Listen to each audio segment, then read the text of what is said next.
नमस्कार दोस्तों, स्वागत है आपका द स्पाइसी बीची चैनल पर मेरे यानी कि झलक के साथ। और आज हम आपको बताने वाले हैं कि शिव पुराण से आपके जीवन में क्या क्या 10 बातें बहुत इंपॉर्टेंस रखती हैं और लाभ देने वाली हैं। तो चलिए शुरू करते हैं। उससे पहले आप चैनल को सब्सक्राइब कर दीजिएगा, वीडियो को लाइक कर दीजिएगा और नोटिफिकेशन बेल को ऑन ज़रूर कर दीजिएगा।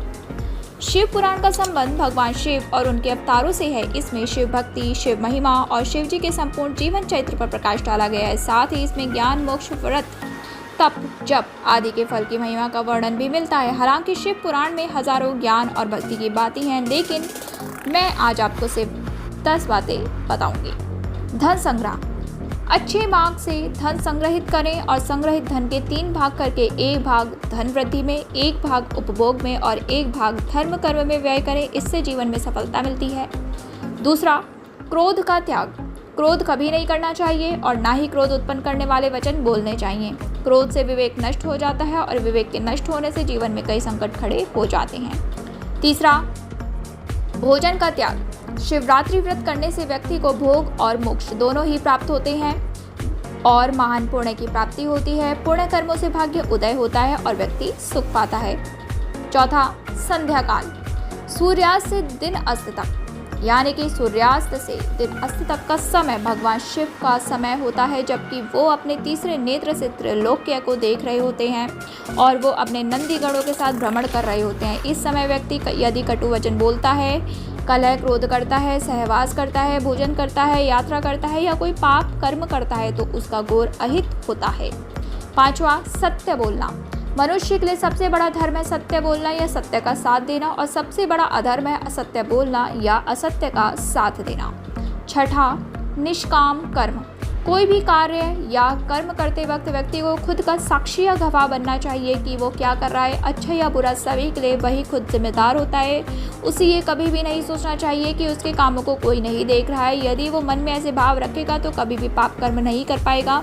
मनुष्य को मन, वचन और कर्म से पाप नहीं करना चाहिए। सातवां, अनावश्यक इच्छाओं का त्याग। मनुष्य की इच्छाओं से बड़ा कोई दुख नहीं होता।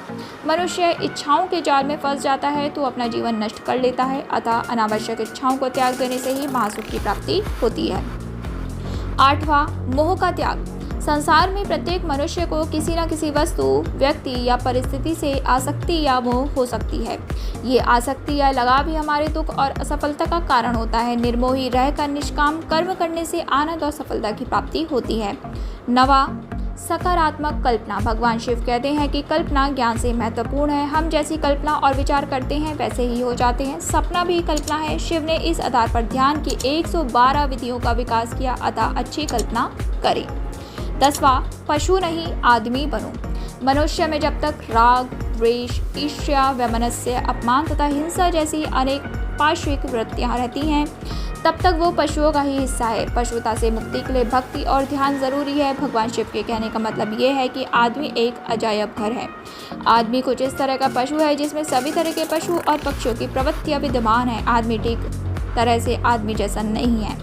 आदमी में मन के ज़्यादा सक्रिय होने के कारण ही उसे मनुष्य कहा जाता है, क्योंकि वो अपने मन के अधीन ही रहता है। तो चलते हैं, मिलते हैं नेक्स्ट वीडियो में। और दोस्तों प्लीज़ इस स्ट्रे एनिमल्स को फीड कराना, उनकी हेल्प करना, पेड़ों को पानी देना बिल्कुल भी मत भूलेगा। मैं भी उनकी हेल्प करती हूँ और आप भी हेल्प कीजिए, स्किप मत कीजिएगा। मैं चलती हूँ अब। Take care, bye bye. ओम नमः शिवाय।